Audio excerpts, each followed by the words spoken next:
The day Winifred Abbott rode into Caldwell, Kansas.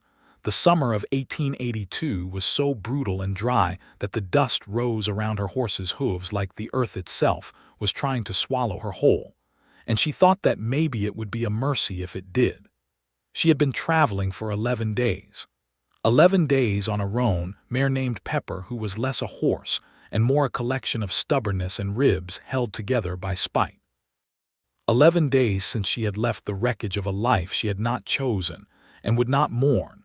11 days of sleeping under whatever sky presented itself and eating whatever she could trap or trade for, and 11 days of being called things that had nothing to do with who she was. The wagon master on the first leg of her journey had called her girl. Not unkindly, but not with any particular recognition either, the way a man might call a dog or a stray cat girl, without thinking it was the kind of word that required the specificity of a name.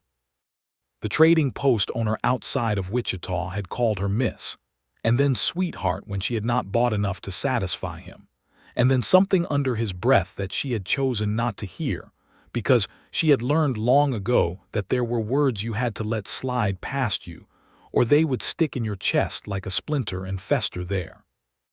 The two cowboys she had shared a fire with outside of Caldwell's county line had called her darling and little lady, and once, when she had refused the flask, one of them pushed toward her, something uglier that she had packed away in the same place. She packed away all the other words that had been attached to her like burrs without her consent. She was 24 years old and she had been called girl, miss, sweetheart, darling, little lady, widow, woman, that Abbott female, old Harlan's daughter, the schoolteacher's girl, trouble, and once, by a preacher in Missouri who had meant it as a rebuke but had accidentally handed her the only identity she had ever worn with any ease, Wild. She had never in recent memory been called Winifred, not in the way it deserved to be said. Not the way her mother had said it once, when Winifred was very small and the world was a gentler, smaller place, as if each syllable were a separate thing to be considered. Winifred. Her mother had made it sound like something that mattered, like the name itself contained instructions for how to be handled. Her mother had been dead for 9 years. Caldwell in the summer of 1882 was not a gentle place. It sat at the edge of Kansas like a man who could not decide whether to stay or go, one foot in civilization and one foot pointed south toward the Indian Territory, and the long cattle trails that fed its economy and its violence in roughly equal measure. It was a cow town, a trail town, a place where Texas cowboys brought longhorns north and spent their wages on whiskey and cards and whatever else the town had to offer. It had a newspaper, 2 hotels, several saloons, a livery stable, a general store, a church that was newer than the saloons and somewhat less popular, and a small schoolhouse at the eastern edge that had been without a teacher since the previous spring, when the last one had married a cattleman from Abilene and left with remarkable speed. It also had a sheriff's office, a jail that had seen considerable use, and a deputy sheriff named Abel Ellsworth who was, at the precise moment Winifred Abbott rode down the main street, sitting outside the office on a wooden chair tilted back on 2 legs with his hat pulled over his eyes in the manner of a man who was either sleeping or thinking very hard about something, and had decided both activities looked the same from the outside. He heard the horse before he heard anything else. There was something in the particular cadence of Pepper's hooves that was different from the cattle horses and the working horses and the occasional fancy horses that moved through Caldwell, something tentative and tired and proud all at once, the way a person walks when they are nearly finished but cannot bring themselves to show it. Abel tilted his hat back with one finger and looked. The woman on the roan mare was not what Caldwell usually produced. She sat straight in the saddle with the kind of posture that comes not from comfort but from determination, the kind of straight spine that says, "I will not arrive anywhere hunched." Her hair, which was dark and had at some point been pinned up in something approximating order, had mostly escaped its pins and hung around her face in strands that the wind had been working on for some considerable time. She wore a traveling dress that had once been blue and was now a color more accurately described as endurance, and she had a canvas bag strapped behind the saddle and a rifle in the scabbard that looked like it had been used and maintained with equal care. She was also, Abel noted with the trained eye of a man who had spent 3 years watching people come through Caldwell for signs of trouble or distress, absolutely exhausted in a way she was working very hard not to show. He stood up. He did not make a production of it. He stood, straightened his hat, and stepped down from the boardwalk into the dusty street with the unhurried manner of a man who has nowhere urgent to be and knows it. She had already pulled Pepper up in front of the general store across the street and was climbing down from the saddle with the careful deliberateness of someone whose legs had gone past soreness into a kind of negotiated truce with their owner. She did not see him until she had both feet on the ground and had turned to loop Pepper's reins around the hitching post. Abel was 28 years old, lean in the way that outdoor work makes a man lean, with sun-darkened skin and dark brown hair that needed cutting and eyes that were a shade of gray-green that some people had compared to the sky before a thunderstorm and others had compared to sage, depending on whether they were feeling poetic or practical. He wore his deputy's badge on his vest without any particular ceremony, the way he wore most things. He stopped a respectful distance from her. Not close enough to crowd, not far enough to shout. "Ma'am," he said. And then, because he had learned the hard way that ma'am was only slightly better than the other words people attached to women like labels on jars, he added, "Can I help you find something in particular?" She looked at him with brown eyes that had very recently been calculating and had shifted, in the moment he spoke, to something more cautious. She was trying to determine what kind of help he was offering and whether it would cost her more than she was willing to pay. "The schoolhouse," she said. Her voice was steady and clear and a little rough with travel. "I was told there was a position available." Abel considered this. He had not been aware of any formal announcement about the schoolteacher position, but the town council had been talking about it since March, and talking about a thing loudly enough for long enough sometimes produced results, even in Caldwell. "It's on the east end of town," he said. "You'd want to speak to Howard Marsh about the position. He's on the town council. His house is the white one with the green shutters, 2 streets over."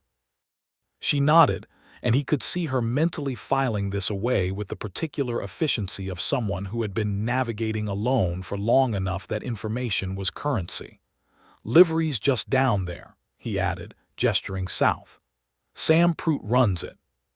"He's fair." He paused. "My name's Abel Ellsworth. I'm the deputy here." She looked at him again, and this time there was something that might have been a question in her expression, or might have been a test, though he could not have said what was being tested. "Thank you," she said. She did not offer her name. He did not ask for it, not yet. He watched her lead Pepper toward the livery, and thought there was something in the way she moved, something in the set of her shoulders and the angle of her chin, that suggested she was a person who had been required to prove herself too many times in too many places, and had not yet decided whether Caldwell was going to be any different. He hoped, for reasons he could not entirely account for, that it would be. Howard Marsh was a stout man with the kind of mustache that suggested he had opinions about things, and he did. He had opinions about the cattle trade and the railroad and the price of lumber and the current state of morality in Caldwell, which he found lacking, and he had opinions about the kind of person suited to educating Caldwell's children. He received Winifred in his parlor with his wife, Ruth, who was the opposite of Howard in every physical respect, and at least his equal in the matter of opinions. Winifred sat in a horsehair chair and answered questions with the precision of someone who had prepared for an examination. She had taught school in Missouri for 2 years, in a town called Hargrove.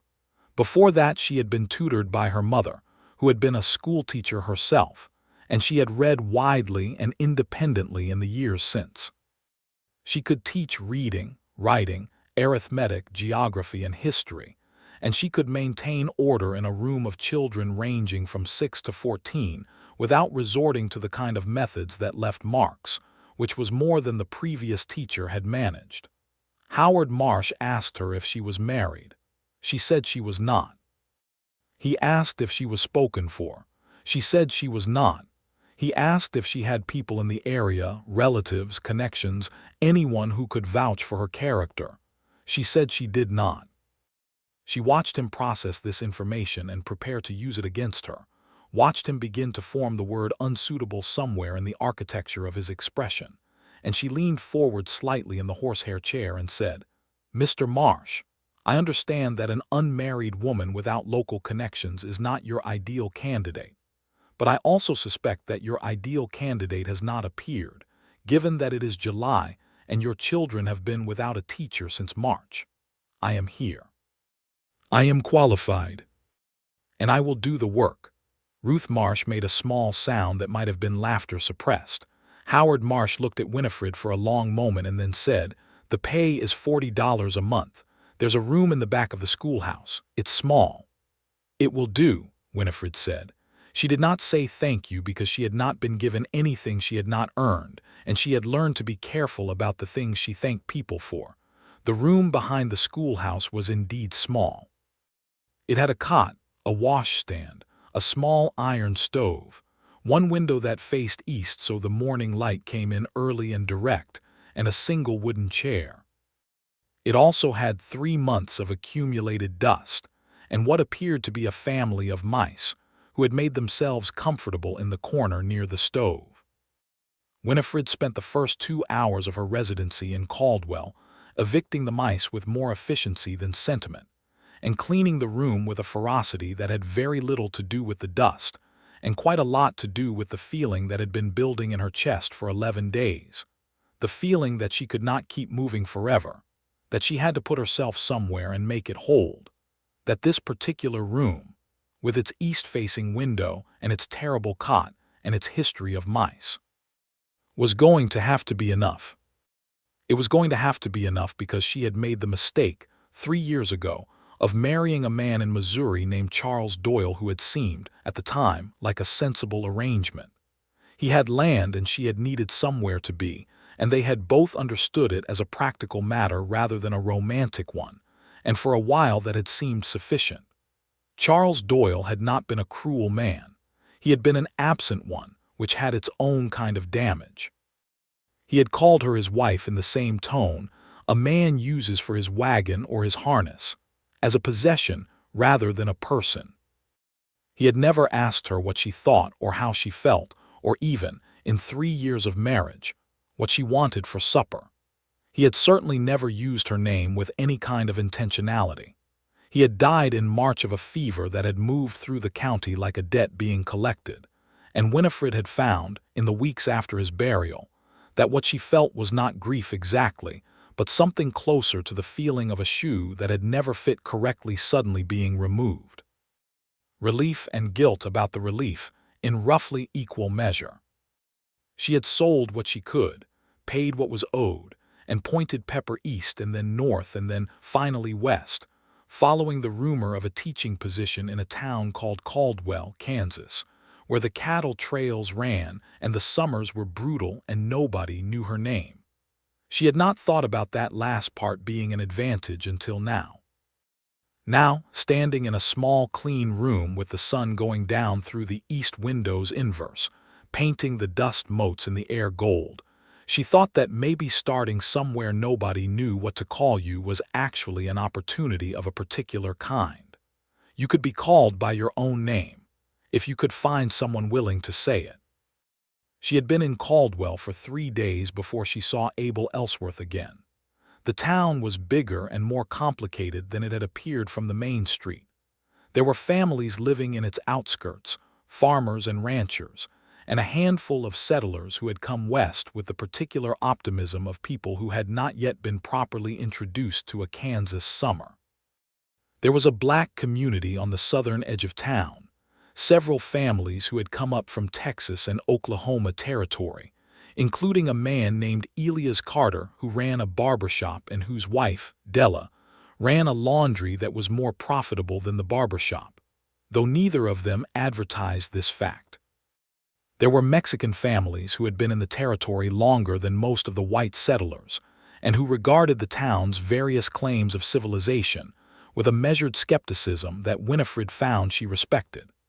She spent those 3 days walking the town's edges, learning the geography of the place and the people in it, noting who nodded at her, and who looked through her, and who watched her with the calculating interest of people trying to determine what category she belonged to. She was called Miss and Ma'am and Honey and Girl, and once, by a woman who ran one of the boarding houses and who had apparently already formed opinions, that new schoolteacher, which was at least accurate even if it was not a name. She met the Carter family on her second day, when she went to Della Carter's laundry with the traveling clothes she had been wearing for 11 days. Della Carter was a woman of 40 or so with strong hands and a direct gaze, and the air of someone who had developed an accurate and efficient method for assessing people, and no longer wasted time on the preliminary stages. She looked at Winifred for approximately 4 seconds and said, "You're the new school teacher." "I am," Winifred said. "My name is Winifred Abbott." Della Carter repeated it precisely, with the same weight on each syllable. "Winifred Abbott. My name is Della Carter. These clothes will be ready Thursday." That was all. It was the most uncomplicated interaction Winifred had had in months, and she left the laundry feeling oddly buoyed by it. She saw Abel on a Thursday, which was also the day she collected her clean clothes from Della Carter, and the day she met most of the children who would be in her school, because Caldwell apparently had the custom of children running in packs during the summer like a particularly loud and disorganized form of wildlife. She was walking back from the laundry, her clean clothes in a bundle under her arm, when she nearly ran into Abel Ellsworth coming around the corner of the hardware store. He stopped. She stopped. There was a brief moment of the kind of conversational recalibration that happens when two people who have had one brief interaction must now decide what kind of people they are going to be to each other. "Miss," he said, and then he stopped, and something crossed his face that was too quick for her to name, some small internal correction. "I'm sorry," he said. "I know I told you my name when you arrived. I never got yours." She looked at him. He was not asking in the way most people asked.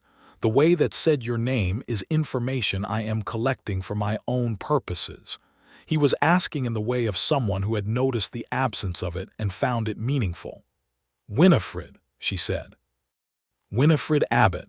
He said it once quietly with a kind of carefulness that she had not expected and could not quite account for. "Winifred Abbott." He nodded as if confirming something. "It's good to meet you properly."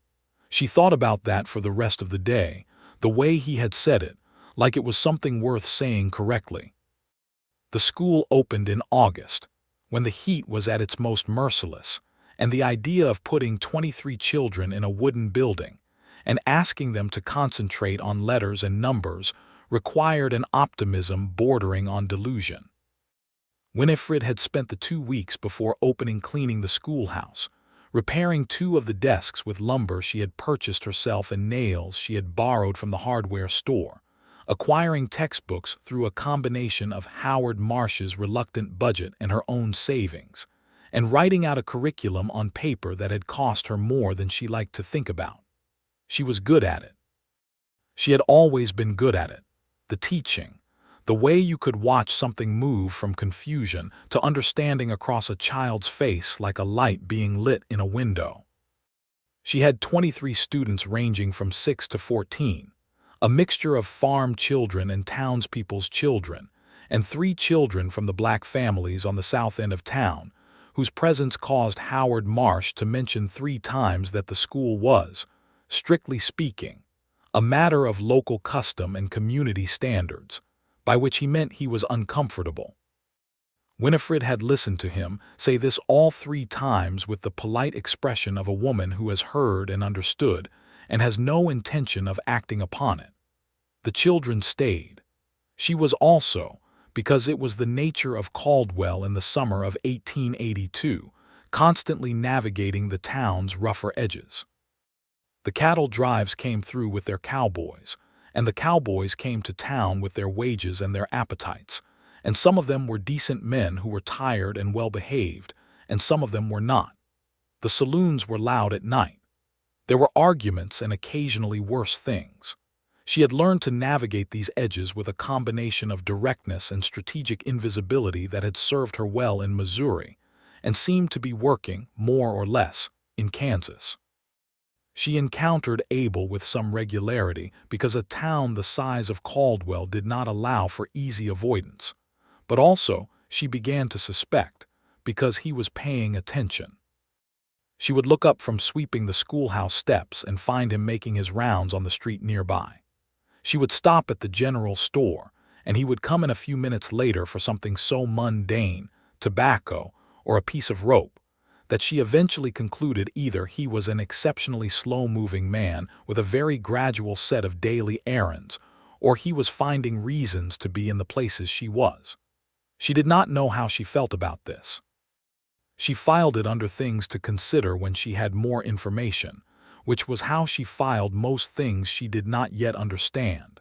The thing about Abel Ellsworth, she was beginning to notice, was that he was quiet in a particular way.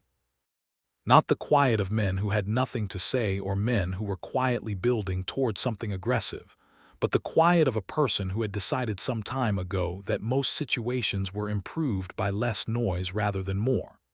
He spoke when he had something to say and not otherwise, and when he did speak it was usually precise and occasionally surprising, and he always used her name when he addressed her. Not miss, not ma'am, not darling or sweetheart, or any of the words that had been attached to her throughout her life, like substitute labels on misaddressed mail. Every time she encountered him, in the street or the store or the brief civic moments of a town that size, he said Winifred, and it landed each time with the small particular shock of something landing exactly where it was aimed. She did not think he was doing it intentionally.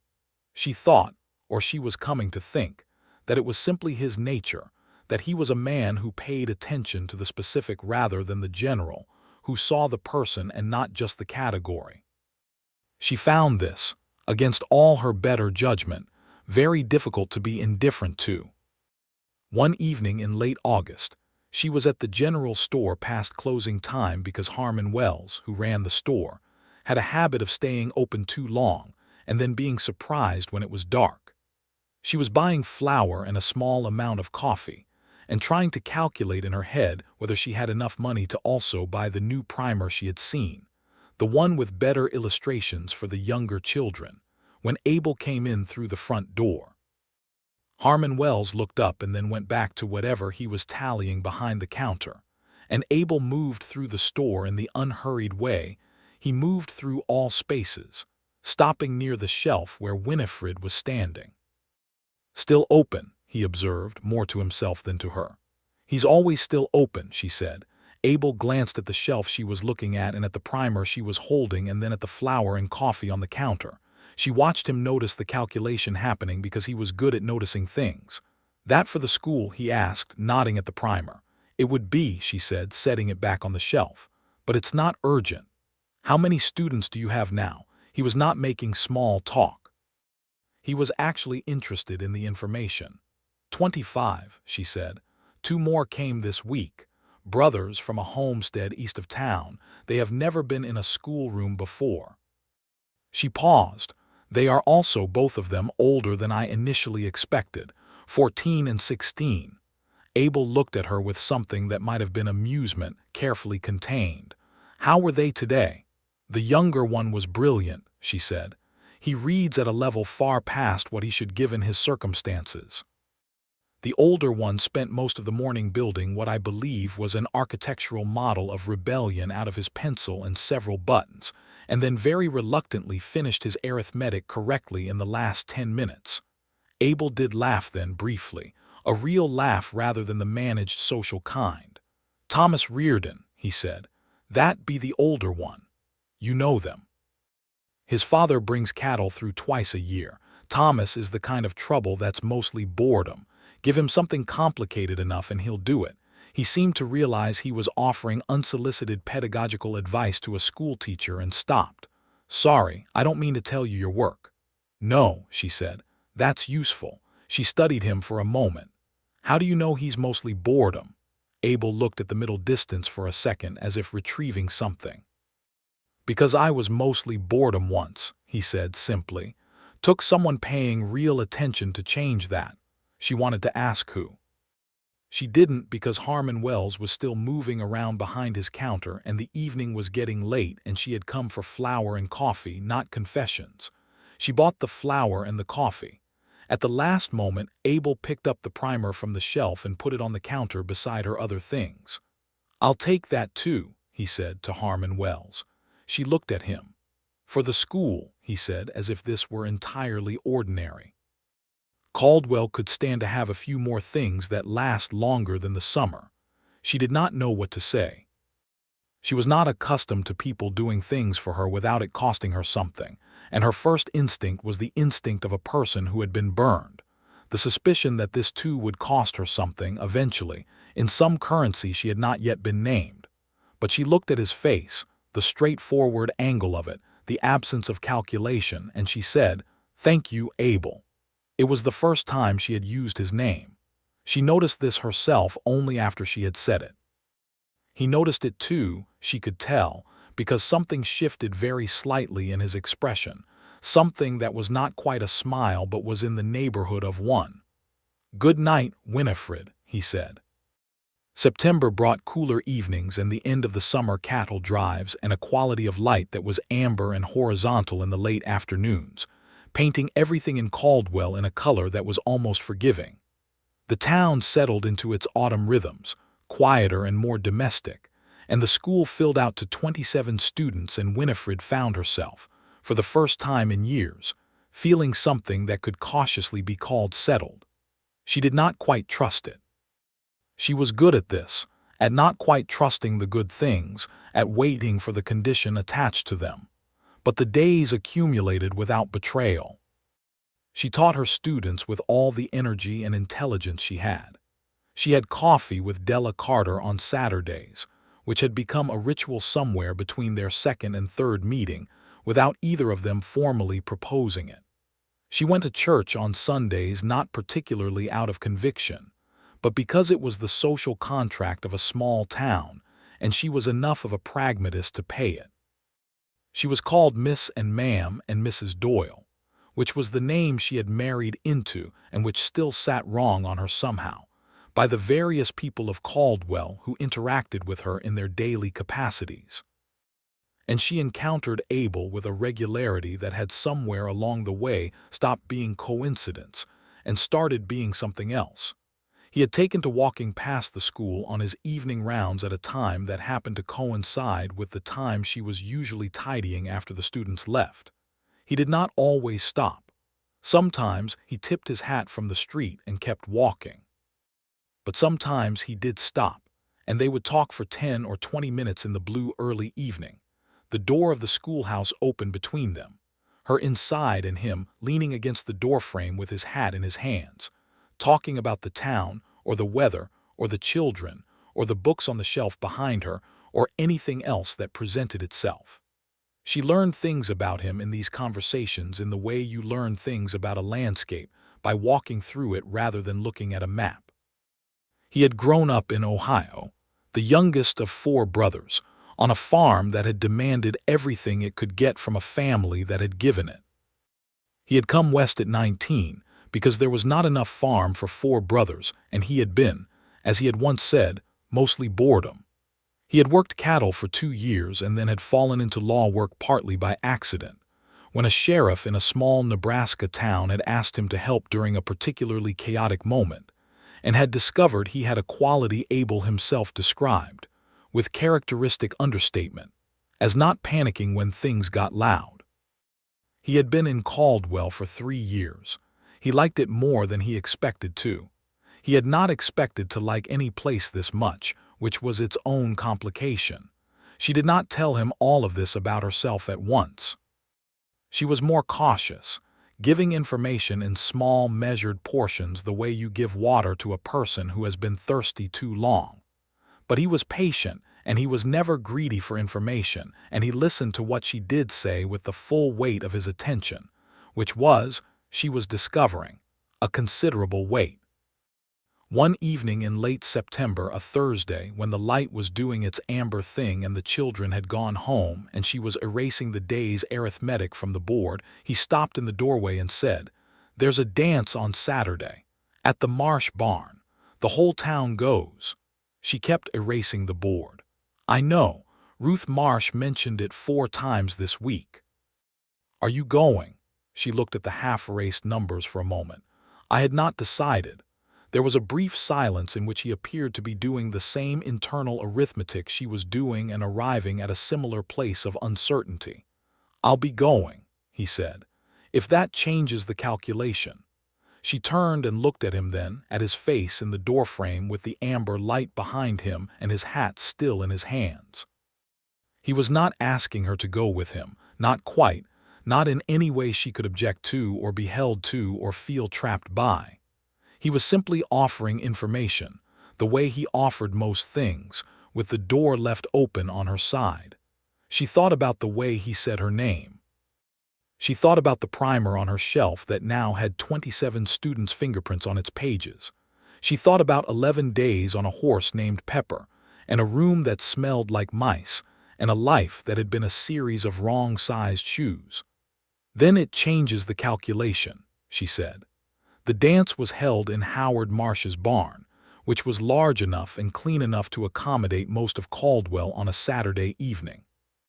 Someone had hung lanterns from the rafters, and the Calloway brothers, who played fiddle and guitar respectively with more enthusiasm than precision, had set up in the corner and were producing a sound that was, if not precisely music, at least music adjacent and entirely danceable. Winifred wore the best dress she had, which was a green wool that she had been wearing for 3 years and which fit her well, and which she had repaired in 2 places with a skill that she privately thought was indistinguishable from the original construction. She pinned her hair up properly, which she had not bothered to do since her first day in Caldwell, because on a daily basis the pins never survived the morning, and she had decided that her time was better spent on other things. She arrived with Della Carter, which was a social decision of some strategic intelligence, because Della Carter went through a room the way a ship goes through water, with purpose and without apology, and being in her company relieved Winifred of the need to navigate the room alone. Abel was already there when they arrived, standing with a group of men near the far wall with a cup of something she suspected was not entirely coffee. He saw her arrive and she saw him see her, and there was a moment of the kind of mutual recognition that has nothing to do with the social occasion and everything to do with the 2 people involved. He crossed the room to her side with a directness that some of the watching townspeople clearly found interesting, and which Winifred found, against all expectation, exactly right. "Winifred," he said, and she thought she would never get tired of hearing her own name said that way, with that particular quality of care. "Abel," she said. Della Carter looked between them with the expression of a woman who has already correctly identified the situation and is prepared to facilitate it. "Abel Ellsworth," she said, "it is good to see you. I was just going to find Elias. Winifred, I'll find you later." And she was gone with the efficiency of someone who has better things to do than witness the initial stages of something she has already correctly diagnosed. They danced. Neither of them was what could be called a natural dancer, but they were both people who, once committed to an activity, brought their full attention to it, and so what they lacked in grace they compensated for in genuine effort and in the particular pleasure of being close to someone whose company you have wanted and not yet had in quite this configuration. The fiddle played and the lantern swayed and the barn was full of Caldwell's warmth and noise, and somewhere in the middle of the third dance, which was slower than the others, she said against the general noise, "Why do you always use my name?" He looked at her. They were close enough that she could see the gray-green of his eyes in the lantern light. "Because it's yours," he said, "and you use it like it costs you something to give it out, which means it means something." She was quiet for a moment, moving in the rhythm of the slow fiddle tune. "Most people don't notice that," she said. "Most people don't look," he said. She did not have an answer for this. She held on to it instead, the way you hold on to something you think might be important and have not yet decided what to do with. The evening stretched on and the dancing continued, and somewhere near the end of it, when the Calloway brothers were playing their last slow song, and the lanterns had burned lower, and the crowd had thinned to the people who were not yet ready to be done with the evening, Abel and Winifred had found a spot near the barn wall, and were no longer dancing but simply standing in the nearness of each other, their shoulders almost touching, talking in the low voices of people who have reached that point in a conversation where the noise of the room stops mattering. He told her about the man who had changed things for him, who had been a schoolteacher in Ohio, a tall man named Mr. Forsyth, who had assigned him books he had not thought he could read, and then had stayed after school 3 evenings a week to make sure he could. He told her this without self-pity, as a fact about his history rather than a wound. She told him about her mother, about the way she had said her name, about how she had spent 9 years since her mother's death in a series of places and arrangements that had required her to be useful, but had never required her to be herself. She did not tell him about Charles Doyle that evening. But she told him enough, and he listened to enough, that by the time she walked home through the cool September night, Della Carter at her side and the music still faintly audible behind them, she was thinking that this was what it felt like. When someone looked. When someone actually looked. October in Caldwell was golden and cold at the edges and smelled of wood smoke and dried grass and the particular dusty sweetness of harvest. Winifred was deep enough into the school year now that her days had the texture of purpose, full and forward-moving, and her evenings, while still quiet, had acquired new dimensions. Abel had not declared anything formal. Neither had she. What existed between them was more like a careful, mutual building, something being constructed one plank at a time by two people who were both, for their own reasons, cautious about the structures they put their weight on. He brought her coffee sometimes, real coffee from the hotel that was better than anything she could make on her small stove, and left it on the schoolhouse steps in the mornings before the children arrived. She had never asked him to do this. The first time she found it, she had stood in the cool early morning holding the cup and looking down the empty street, and feeling something she could not immediately name, a warmth that was not from the coffee. She found him once, on a Tuesday afternoon when she had sent the children home early because young Marcus Tate had arrived with what was clearly the beginning of a fever, and she had not wanted it spreading through the rest of the school. She found Abel sitting on the schoolhouse steps when she came back from walking Marcus to his mother's house. He had not known she would be back so soon. He was just sitting there, watching the street with the quiet watchfulness that was one of his most constant qualities, and he had brought a book with him, one of hers, which she recognized as the collection of poems she kept on the window shelf. He looked up when she arrived, unsurprised to see her but adjusting his position automatically, beginning to stand. "No," she said, and sat down on the step beside him. They sat on the schoolhouse steps in the October afternoon for an hour, the book open on his knee, and he read to her. He read from Whitman, which she had not expected, and he read well, not with theatrical performance but with the simple respect for the language that comes from a person who has found that language matters. His voice was low, and the October wind moved the dry grass across the street, and she sat beside him close enough that their arms touched where they rested on their knees. When he finished reading, they were quiet for a moment.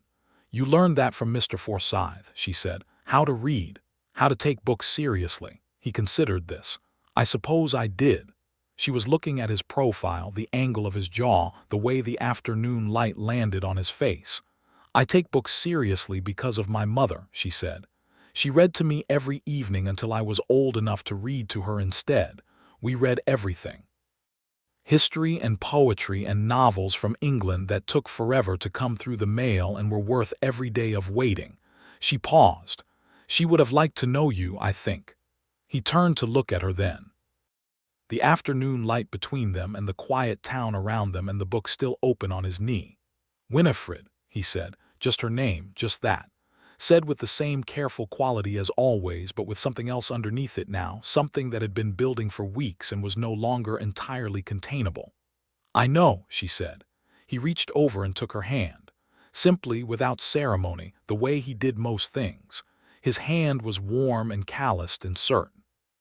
She had been held before, in arrangements that had nothing to do with being wanted, and she had been touched before, in ways that had everything to do with being used, and she had been close to people before without ever quite feeling located by it. This was different. The warm certainty of his hand around hers felt like, she thought, being called by your own name, like being seen in the specific rather than the general. She did not pull away. She let herself be held there, on the steps of her own schoolhouse, in the October afternoon, and she thought that maybe this was what it meant to be somewhere. Not just somewhere geographically, but somewhere in the deeper sense. In someone's particular attention. November brought the cold and Howard Marsh brought trouble. It began with a meeting. Howard had called the town council together, and the town council, which included himself, two other men who shared his opinions with varying levels of enthusiasm, and one woman, Dorothy Fink, who owned the second hotel and who had opinions of her own, had decided that the school's current arrangement was a matter for discussion. The specific matter for discussion was the presence of the Carter children, and the children of two other black families in the school, alongside the white children, an arrangement that Howard Marsh described, in the way of men who want to say a thing without being seen to say it directly, as a question of community standards and social harmony. Winifred found out about this meeting because Della Carter told her, and Della told her with the flat-level voice of a woman who had been hearing about community standards and social harmony her whole life, and had developed an extremely accurate understanding of what those words meant in practice. Winifred went to the next town council meeting. She had not been invited. She went anyway, because she had discovered long ago that the option of not being invited was only as powerful as you allowed it to be. She sat in the back of the room at the town hall and waited until Howard Marsh had finished explaining his concerns, and then she stood up. And because she was a schoolteacher and schoolteachers had a particular kind of authority in a room full of people who had once been taught by them or wished they had been, she had the floor before she asked for it. She said, clearly and without particular heat, that she had 27 students and every one of them was making progress and none of them were hindering the others, and that the suggestion that any child in Caldwell should be excluded from education was one she was not prepared to act upon. She said that her job was to teach the children who came to her, and that she intended to continue doing that job. She said that any person on the town council who wished to explain to her, specifically and in plain terms, which of her students they believed to be harmful to the others was welcome to do so, and she would give their reasoning the consideration it deserved. Nobody explained it in plain terms. Nobody, she had found, ever did. Howard Marsh looked at her with the expression of a man who had not expected resistance and was recalculating. Dorothy Fink looked at her with something that was unmistakably satisfaction. The two other council members looked at their hands. She sat back down. The meeting moved on to the question of road maintenance, which was apparently also contentious. After the meeting, Abel was waiting outside. He had not been inside, because the meeting was technically a civilian matter, and he was not there in his official capacity. But he was there in some other capacity, standing on the boardwalk with his hands in his coat pockets in the November cold. "I heard," he said. "There wasn't much to hear," she said. "It was mostly silence." "Effective silence," he said. "The children stay," she said. "I know they do." He looked at her with that direct, frank gaze that she had come to regard as one of his most consistent qualities. "Are you all right?" The question surprised her a little, the directness of it. "I'm angry," she said, because she was, and because she had decided some time ago that she was done using words like fine and all right when they were not accurate. "That seems right," he said. They walked back toward the school together in the cold, and he told her that he had spoken to the sheriff about the Carter family, that there had been some vandalism on the south end of town that was looking like it might escalate, and that he was watching it. She told him she had already spoken to Della, and that Della's response had been characteristically efficient, which was that she had seen worse and survived it and intended to continue doing so. "She's remarkable," Winifred said. "She is," Abel agreed. "Most people don't say that about her. They say other things." "Most people are wrong," Winifred said. Abel looked at her sideways, and something in his expression was warm in a way that had nothing to do with the temperature, which was very cold. "Yes," he said, "they are." At the door of the school in the dark November cold, he stopped and turned to her. "Winifred," he said.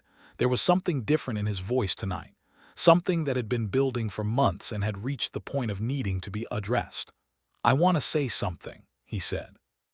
"And I want to say it correctly, so I'm going to take a minute to think about it." She waited. This was, she had come to understand, one of the things she trusted about him, that he took the time to say things correctly rather than rushing into the words and sorting them out in reverse. "I care about you," he said. "Not in the way people say that. Not in the way it gets said casually. I mean it specifically.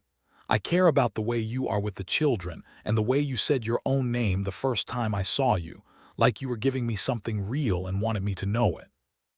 I care about the way you held your ground in that meeting tonight without raising your voice.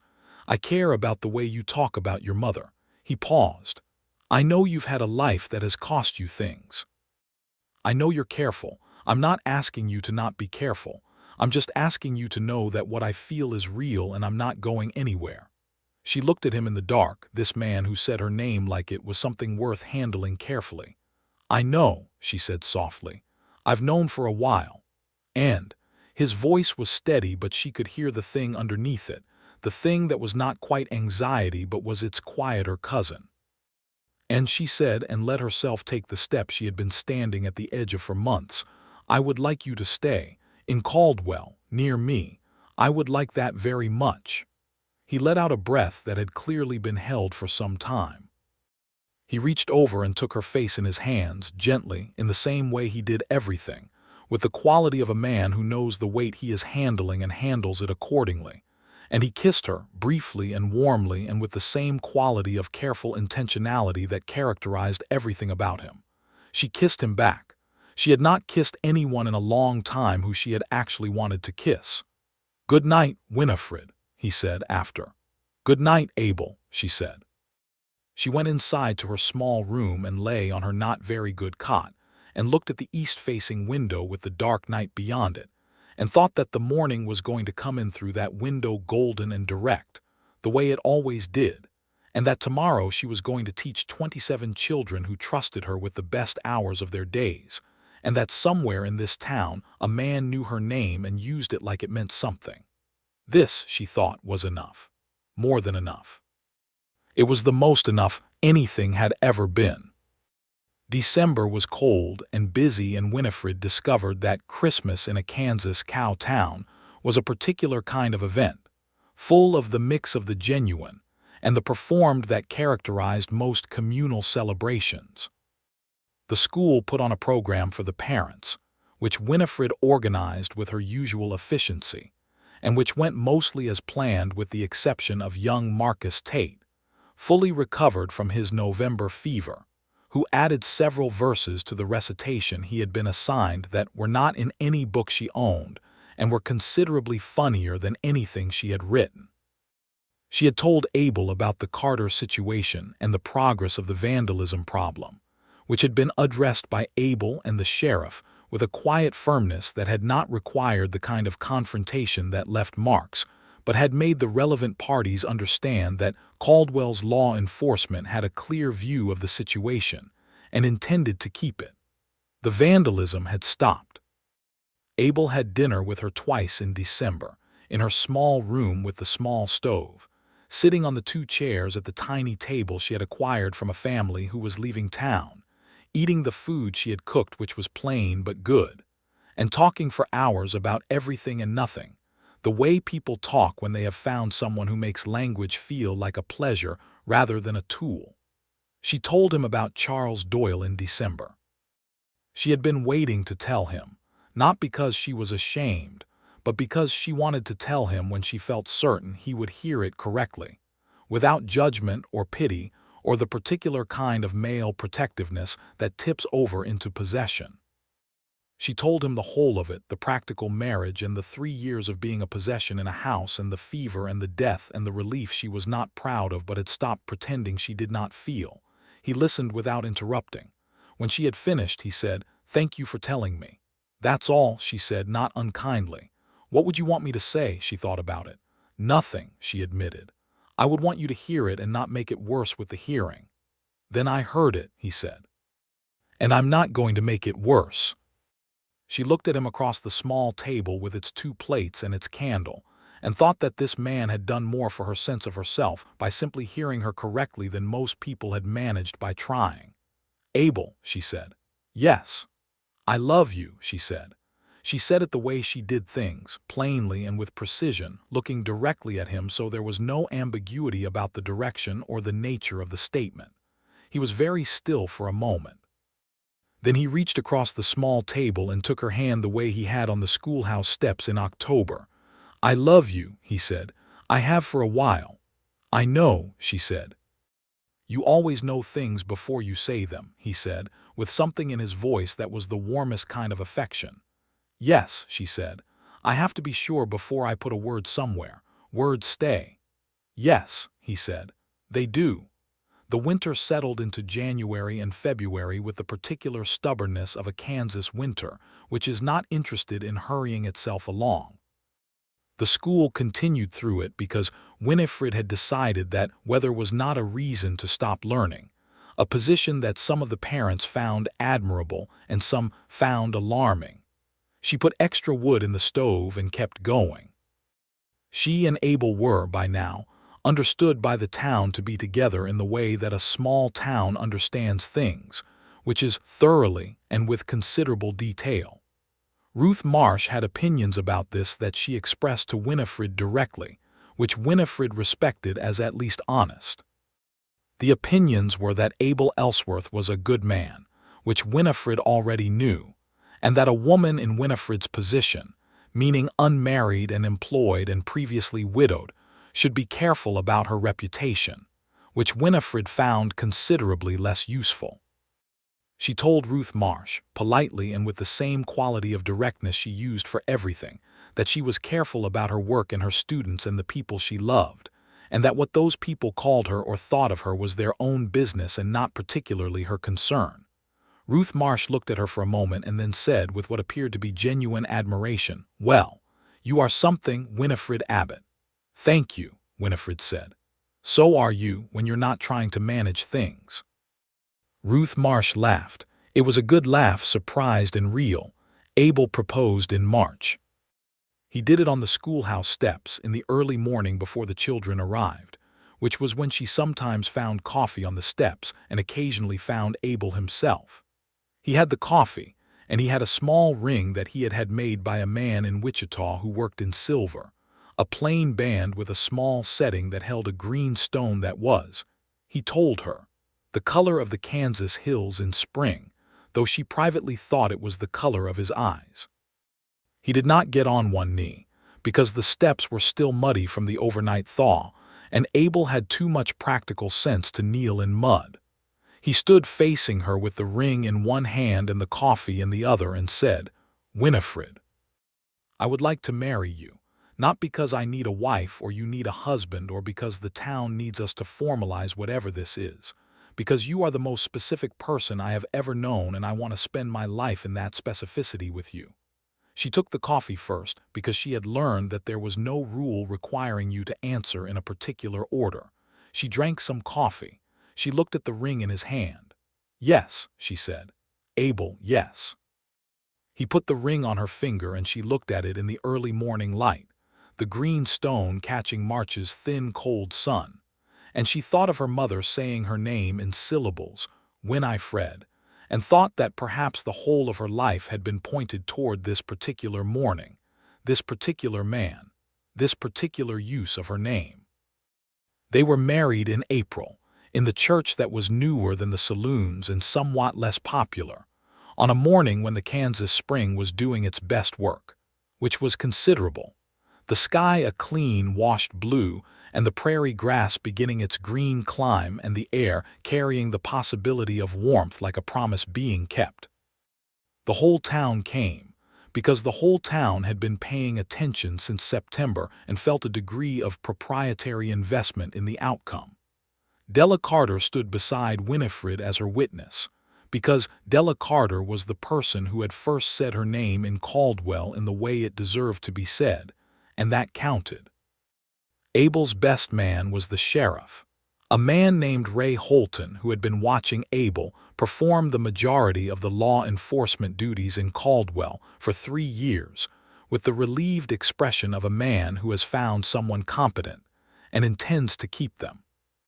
Howard Marsh was there, because it was a small town and he was the kind of man who went to everything, and he had the expression of a man who had not gotten exactly what he wanted but had come to a kind of peace with how things had turned out. Dorothy Fink was there with her chin at its most assertive angle, which meant she was pleased. Marcus Tate was there in the front row with what appeared to be additional verses prepared in case they became necessary. The ceremony was simple and direct. Winifred had chosen a reading from Whitman, the same poem Abel had read to her on the October steps, because it seemed right that the poem should be there. Abel said his vows in his particular clear, quiet way, looking at her face the whole time, and she said hers looking back at him. And when the minister said her name, her full name, Winifred Abbott, soon to be Ellsworth, she felt it land the way she had always wanted it to land, with the weight of something that mattered. He said in his vows that he had learned from her that a name was not a label but a trust, and that he intended to say hers for the rest of his life with the care it deserved. She had not known he was going to say this. She felt it go through her like the first warm day of spring, the kind of warmth that reaches all the way down. They had their wedding dinner at the hotel, the good one, not the one Ruth Marsh recommended, but the one Dorothy Fink recommended, which was better and less opinionated. Della and Elias Carter were at the table, and the sheriff and his wife, and 3 of the teachers from nearby towns who had come because word had traveled in the way that word travels, and Marcus Tate's mother who had come because Marcus had made it very clear he needed an adult present if he was going to behave, which was debatable.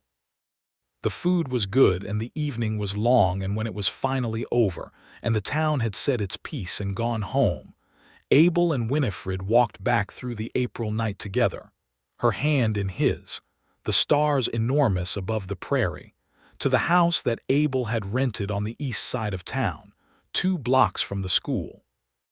It was a real house, small but proper, with 2 rooms and a proper stove, and a bedroom with a window that faced east, because she had told him once in passing that she liked east-facing windows, and he had remembered. She stood in the bedroom and looked at the east window and thought that she had come into this town on a tired roan horse with everything she owned in one canvas bag and a name nobody had been using, and here was what had accumulated. A school full of children who were learning things, a friend named Della who said her name the right way, a husband who had known from somewhere near the beginning that names were not incidental. Abel, she said. He was behind her close.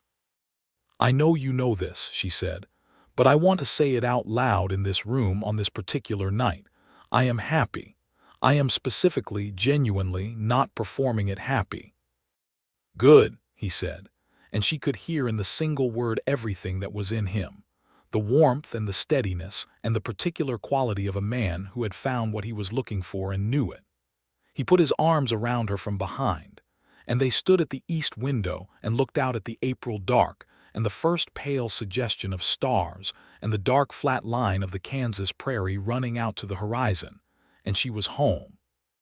The summer of 1883 was different from the summer before in the ways that mattered. The cattle drives came through again, and the cowboys spent their wages again, and the saloons were loud again. But Winifred moved through all of it with the particular ease of a woman who knows where she belongs in a place and has stopped calculating the cost of being there.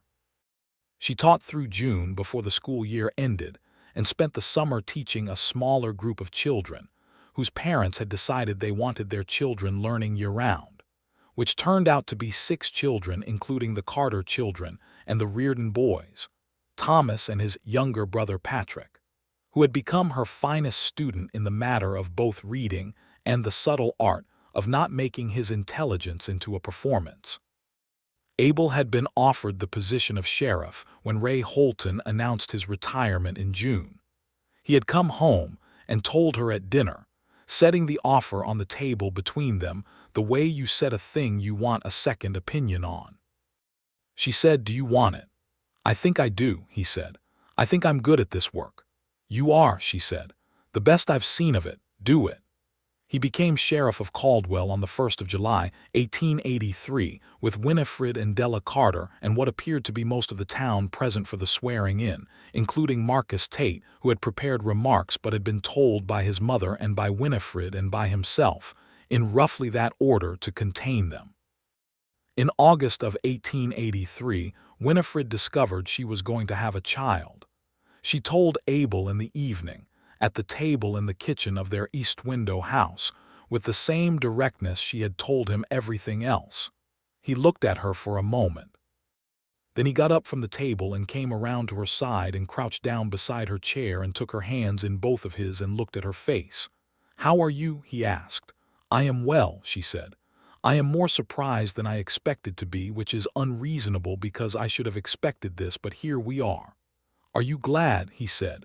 She thought about it for a moment honestly. "Yes," she said, "I am very glad.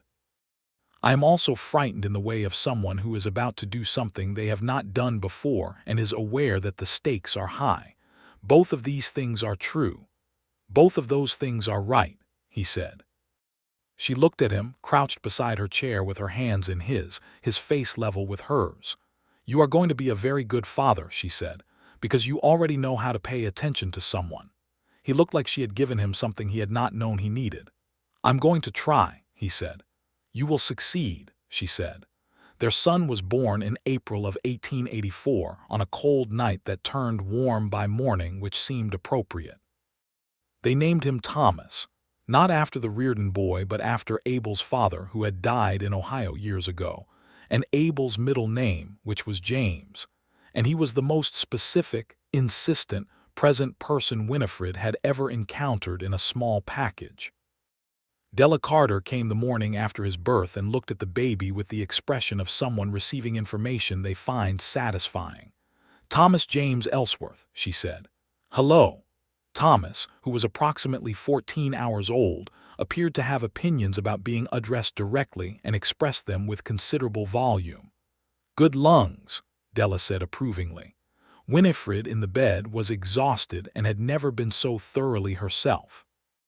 There was something about the particular hard work of the night before that had stripped away everything that was not essential, and what was left was the truest version of herself, lying in the bed of her East Window house, her husband's hand in hers, their son making himself clearly known in Della Carter's capable arms. "Winifred," Abel said softly, while Della walked the baby near the window. She turned her head on the pillow and looked at him. "Thank you," he said, "for coming to Caldwell." She laughed briefly and with feeling. "That is a very Abel Ellsworth thing to say on this particular morning." "I mean it specifically," he said. "On a roan horse, in July. You came here and everything changed." "Everything changed for me too," she said. "I know," he said. "I know it did, but you came here not knowing that. You came here on your own with nowhere certain to go, and you built something." He looked at Thomas, who had found something in the window light to concentrate on and had quieted. "You built all of this." She followed his gaze to their son in Della's arms in the morning light of the East Window. "We built it," she said. He squeezed her hand. Thomas was 3 months old when the school year started again in September of 1884. And Winifred returned to teaching with the baby in a basket near the stove in the cold mornings, and sometimes, when he was very small and very insistent, in her arms while she taught with the particular adaptation of a woman who had always known how to do more than one thing at once. Some of the parents found this irregular. Dorothy Fink found it charming. Della Carter brought food 3 times a week on the grounds that a woman teaching school, while nursing an infant, deserved at minimum to eat without having to think about it. Thomas proved to be a child with an exceptional attention span for someone of his age, which his mother attributed to the school environment, and his father attributed to his mother's particular quality of attention having made itself hereditary. He watched the school children with the concentrated gaze of someone collecting information for future use. The years in Caldwell accumulated with the comfortable weight of a life being built the right way. Abel was a good sheriff, fair and consistent, not easily intimidated and not prone to violence, which was a particular kind of courage in a job that offered violence as a regular shortcut. The town respected him, which was different from fearing him and better in every way. Winifred was a good teacher, which the children's progress made clear, and which the town acknowledged with the gradually increasing budget Howard Marsh, ever reluctant, allowed for the school. The matter of the Carter children and the other children from the black families had not resurfaced as a formal conflict after Winifred's appearance at the town council meeting, but it had not disappeared either, because injustice is not the kind of thing that disappears when you stare it down once. It lived in the small daily frictions, the looks and the comments and the way certain people spoke to Elias and Della Carter and the children of those families.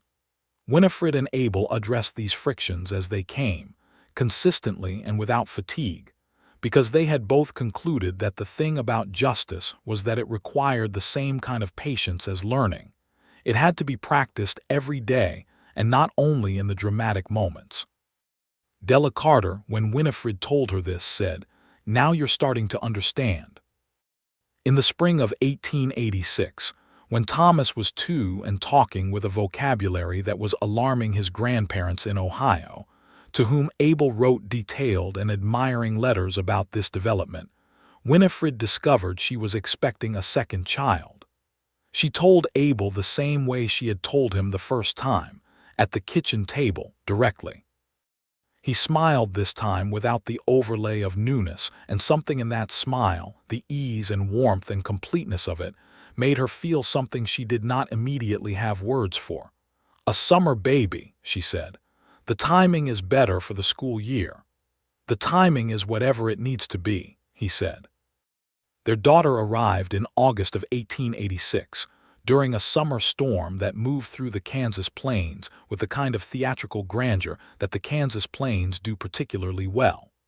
She was born in the early morning while rain hammered the east window and lightning lit the prairie out beyond the glass, and she came into the world with what Winifred would later describe, with great precision, as a strong editorial opinion about the experience.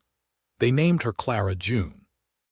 Clara for Winifred's mother, whose middle name it had been, and June because she had been due in June and had arrived in August, and they had decided to honor the original intention regardless. Thomas, who was 2.5 and had opinions about everything, regarded his sister with a scrutiny that suggested he was compiling a full report. "Baby," he said. "Yes," Winifred said. "Her name is Clara." Thomas repeated it carefully, with the particular attention to names that was apparently, Winifred thought, becoming a family quality. Clara June Ellsworth proved to be a person of considerable personality from her first days, expressive and direct and interested in everything, a combination that her parents recognized with the rueful affection of people who have made the specific thing that is now most inconvenient for them. By the autumn of 1886, the Ellsworth household was full in every sense of the word, full of children and noise, and the particular texture of a family that has been built on genuine love rather than convenience. Abel came home from the sheriff's office in the evenings to a table that was set, and a wife who was sometimes tired and always present, and who continued, throughout all of it, to be the most specific person he had ever known. She came home, in the sense that she had made this place her home. From the school every afternoon to a husband who said her name the right way and always would. The prairie in autumn was all amber and wide sky, and the smell of cold coming. And the Ellsworth house on the east side of Caldwell had lights in the windows in the evenings that anyone passing could see, the warm domestic light of something good going on inside. Thomas had started school, which was his mother's school, which was a situation that required both of them to make certain adjustments in their public and private selves, a negotiation that they accomplished with reasonable success and occasional comedy. He was, as Abel had predicted in a different context, brilliant when given something complicated enough, and he was also, as his mother noted with the experienced eye of a teacher, going to be exactly like his father in his particular quality of quiet attention. "Is that all right?" Abel asked when she said this. "It is the best thing I could imagine," she said. The winter of 1887 brought a hard freeze that lasted 6 weeks and tested the town's resources in the practical way of a Kansas winter, which does not ask whether you are ready but simply arrives. Winifred ran the school through it with extra wood and the particular stubbornness she had applied to all the difficulties of her life, and Abel managed the town's needs with the same steady practicality.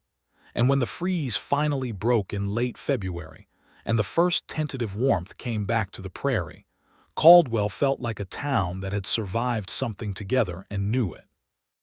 On the first warm evening of March, Winifred sat on the steps of the schoolhouse, the same steps where she had sat in October 1882 listening to Abel read Whitman, and she watched the street in the last light.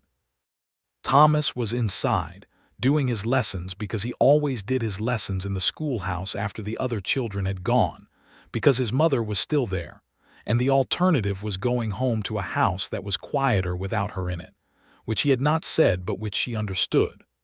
Clara was at home with Abel, who had come to collect her, and then stayed to be with his daughter, who was at the age of wanting stories, which Abel was patient and inventive about.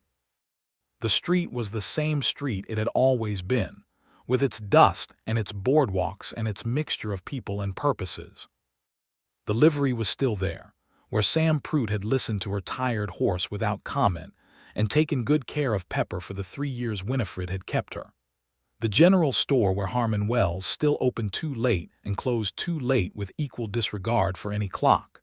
The sheriff's office with its tilted wooden chair on the boardwalk, the chair where she had first seen Abel, his hat over his eyes, looking like a man who was either sleeping or thinking very hard. She thought about Pepper, who she had sold in the winter of 1884 to a family heading to Colorado, who had needed a reliable horse. Pepper had gone with the air of a horse who had completed her assignment and was ready for the next one. Winifred missed her sometimes, the stubborn roan mare who had carried her out of one life and into another. She thought about what she had been when she arrived here, a woman on a tired horse with a canvas bag and a name nobody was using, and 11 days of wrong-sized labels attached to her. She thought about the first time Abel had said her name, in the street in front of the general store after she had told him, Winifred Abbott, the care in it, the way it had landed like something landing exactly where it was aimed. She had been called every variation of not herself that the various arrangements of her life had required, and then she had come to this town, and a man had learned her name and used it, carefully, as if he understood that names were not incidental, and everything had changed in the way of something that was always supposed to change, finally given the right circumstances. Thomas came out of the schoolhouse behind her and sat on the step beside her the way Abel had once sat with his small version of his father's quiet. "Finished your letters?" she asked. "Yes," he said. "And the arithmetic," he paused, "and the page from the reading book." "You didn't have to do the reading book page." "I know," he said. "I wanted to." She looked at her son in the March light, her son who had his father's eyes and her mother's name for the reading of things, who had been born in April into a life that was going to be different from hers in the most important ways because he was going to grow up knowing exactly who he was. "Thomas," she said. He looked up. "I want to tell you something," she said, "and I want you to remember it when you are older than you are now." "Okay," he said, with the seriousness of a 4-year-old who has been taught that things his mother once remembered are worth the effort. "Your name is yours," she said. "It is not a label someone puts on you or a category they put you in or a convenience for their use. It is yours. And when someone uses it the right way with attention, that is them seeing you. Hold on to the people who see you." He considered this for a moment with his father's considering quality. "Like you and Papa see each other," he said. She looked at him. "Yes," she said, "exactly like that." He nodded, satisfied, and went back to looking at the street in the way of a child who is learning the world and finds it largely interesting. Abel came around the corner of the street with Clara on his hip, Clara who was a year and a half, and had recently discovered that the world was full of things worth pointing at and naming, which she was doing with considerable enthusiasm in the direction of a passing horse. He saw Winifred on the steps, and his face did the thing it always did, the small shift from ordinary to particular, the shift that meant he had seen her specifically rather than generally. He walked toward her and sat down on the step on her other side, Clara transferring herself to Winifred's lap with the confident ease of a child who is entirely certain of her welcome. "How was the street?" Winifred asked. "Quiet," he said, "which means tomorrow it won't be, but tonight is good." Clara pointed at a sparrow on the ground near the school steps. "Bird," she said with great conviction. "Bird," Abel confirmed. They sat on the schoolhouse steps in the March evening, the 4 of them in the first real warmth of a Kansas spring, and the street was quiet around them, and the prairie ran out to the horizon, and the sky was the particular blue of a western evening, vast and clean and lit at the western edge with the last of the sun. Winifred thought, in the way she sometimes did when things were very good and she had to name them to believe them, about all of it, the whole accumulated weight of it. The school and the students and Della Carter and the East Window house, and the 2 small warm people on either side of her, and the man who had learned, the very first time she told him, to say her name like it was a thing worth saying correctly. She had been called girl and miss and sweetheart and darling and widow woman and trouble, and she had arrived in a dry Kansas town on a horse made of stubbornness with nothing certain ahead of her, and a man had looked up from the shadow of his hat and asked her what she needed, and later, when she had given him her name, he had taken it and held it with both hands and never, in all the years that followed, put it down carelessly. That was the whole of it. That was the whole good fact of her life, sitting on the schoolhouse steps in the spring evening with her children and her husband and all of Caldwell around her, and the prairie running out in all directions as far as you could possibly see. "Abel," she said. "Yes." His voice was warm and near. "Thank you," she said, "not for anything specific, for the entirety of it." He understood this because he was a man who understood the specific nature of things, and he said, "Thank you, Winifred," in the same way he had always said it, with both hands on it, careful and certain and full of everything that was true. Clara, whose patience for adult sentiment was finite, pointed again at the sparrow, who had not moved. "Bird," she said again, more firmly in case they had forgotten. "Bird," Winifred agreed. The sparrow took off from the ground in front of them and went up into the March evening sky, small and quick and entirely certain of its direction, and the Ellsworth family watched it go, sitting on the steps of the school in the last warm light of the day, fully present in the specific good life they had built together in the wild and golden country of Kansas. The years that came after were full in every sense that mattered. Thomas grew into his father's quiet and his mother's precision, and became the kind of boy, and then the kind of young man who saw things clearly and said them exactly. Clara remained herself with unwavering commitment, expressive and direct, and filled the Ellsworth house with a particular quality of warm noise that her parents had learned to navigate with a combination of love and strategy.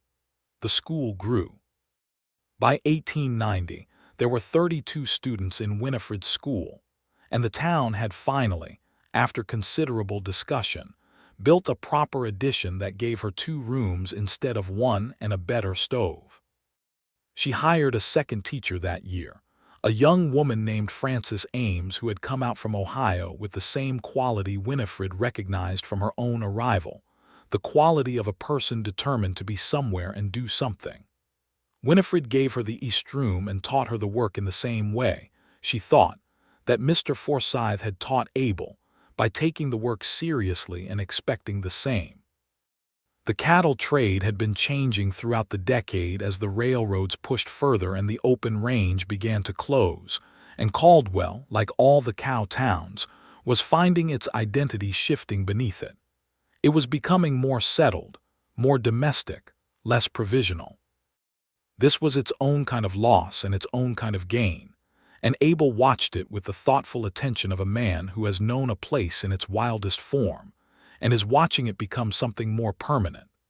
He was still sheriff in 1890, and the town's needs had evolved along with the town, requiring less of the physical courage that had characterized the work in the earlier years, and more of the steady civic patience that he had always been better at anyway. Della and Elias Carter had expanded their businesses and built a proper house on the south end of town, and the social landscape of Caldwell had shifted enough, in the years since Winifred had stood up in the town council meeting, that the shift was visible to everyone paying attention. It had not shifted all the way.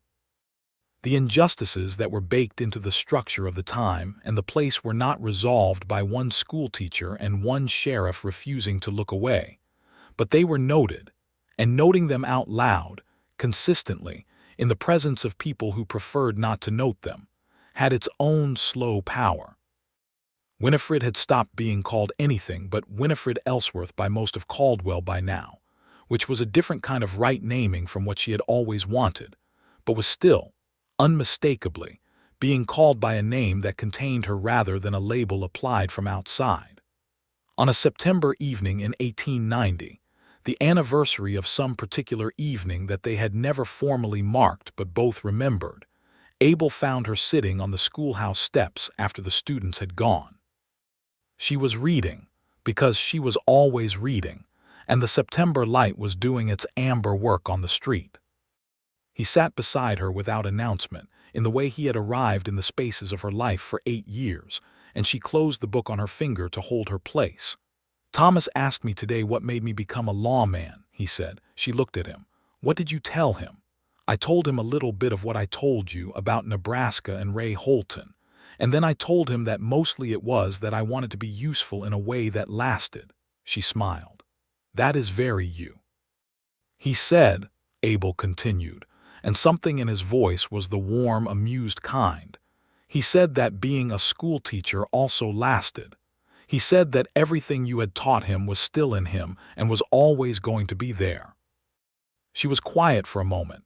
"He said that," she said softly. "He said that," Abel confirmed. "He is 9 years old and he said that." She looked at the street, the familiar September street, the dust and the boards and the livery and the general store and the sheriff's office with its empty tilted chair. "He is going to be fine," she said. "He is going to be more than fine," Abel said. They sat in the September light on the steps of her school, and the town moved around them in its evening rhythms, and she thought of everything that had accumulated in 8 years of being specifically, truly known. 2 children who knew their own names, a school that was real and growing, a friend named Della, a husband who had never in 8 years said her name carelessly. She had come to this town with nothing certain, and she had built certainty out of it, the hard particular kind that comes not from circumstance but from choice, from showing up every day and doing the work, and being honest about what you needed and finding, in the dust and amber light of a Kansas cow town, a man who understood that a name was not a label but an act of faith. Winifred Abbott, who had been called everything but herself, had found herself here. And she had been called Winifred, just Winifred, every day since, by the one voice that made it mean exactly what it had always meant, which was, "I see you. I know you. You are specifically, irreplaceably yourself." This was enough. This had always been enough. This was, in every way that counted, everything.